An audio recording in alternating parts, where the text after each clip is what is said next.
Misadventured Summer of Tumbleweed Thompson, written by Glenn McCarty, narrated by Glenn McCarty. Part 1, The Youth Tonic. Sometimes the biggest things in life seem to spring up out of plumb nowhere, Charlie. Look out! Deadeye Dan goes over Hacksaw Falls. Chapter 1. Pretty near everyone in Rattlesnake Junction acquired at least one memorable Tumbleweed Thompson story that misadventured summer. Myself, I've got a pocketful. Matter of fact, the yarns I acquired have served me quite nicely as I've pulled them out and sorted through them in my days since. Of all the scrapes involving me and Tumbleweed, I reckon the best place to start would be the one involving the tonic. After all, it's the one that brought us together. So that's where I'll begin. It was the summer of my 12th year, and I was itching for something to happen. We'd arrived in Rattlesnake Junction, Colorado, 4 years earlier, and I'd watched the town grow up around me. Buildings hammered together, all manner of ranchers, miners, and grizzled cowpokes, kicking up dust as they rode through town with tales of cattle drives and silver strikes. Of course, all this was happening while Eugene Appleton, that would be me, was watching from the front porch. It seemed if I so much as thought about wading into the wild waters of frontier life, Ma would be on me in a flash. Even today I can picture her hickory-handled switch resting in the corner of the kitchen, exerting its singular, terrifying influence on me. Just the sight of it was enough to make my hind parts ache.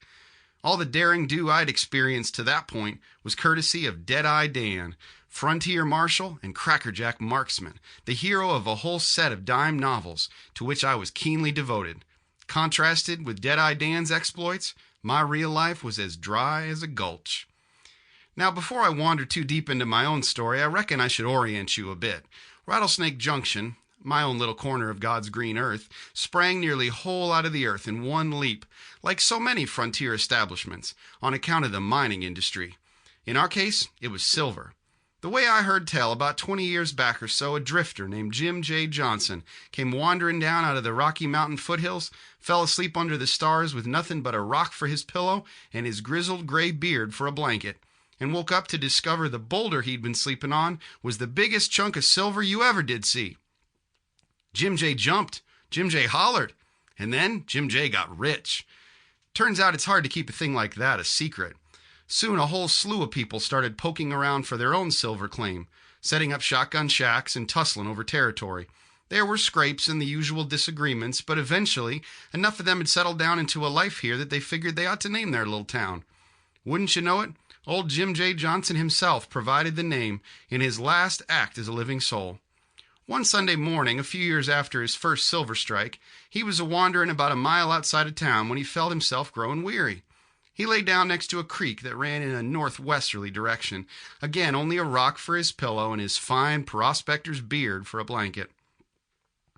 When he awoke this time, it wasn't silver he discovered, but rattlers. 17 prairie rattlesnakes, to be exact. They were crawling all over the bank, the rocks, and of course, Jim J. Johnson. One had even made a nest in his beard. Well, when Jim J. saw the collection of rattlers, he wasted no time in beating a path back to town, snakes and all. He arrived in the grassy plot in the dead center of town and stood there, like a prophet of the Lord in all his glory, snakes dangling from every part of him, and proclaimed in a thunderous voice, "There's rattlers in them there waters!" Then he dropped dead right there, on account of all the rattler bites, I guess. Once they'd gotten Jim J. Johnson's body taken care of, they did two things. First, they planted a stately young elm tree on the very spot he'd expired. Then they named the creek Rattlesnake Creek.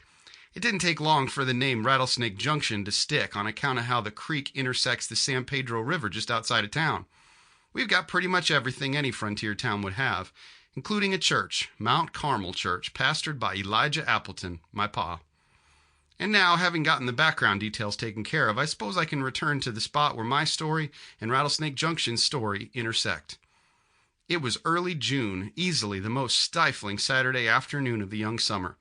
I was desperate for a way to avoid another 3 hours stuck at home assisting Ma during her town sewing circle meeting. But how? Of honest escape plans, I had precious few options, and Ma could... Sample complete. Ready to continue?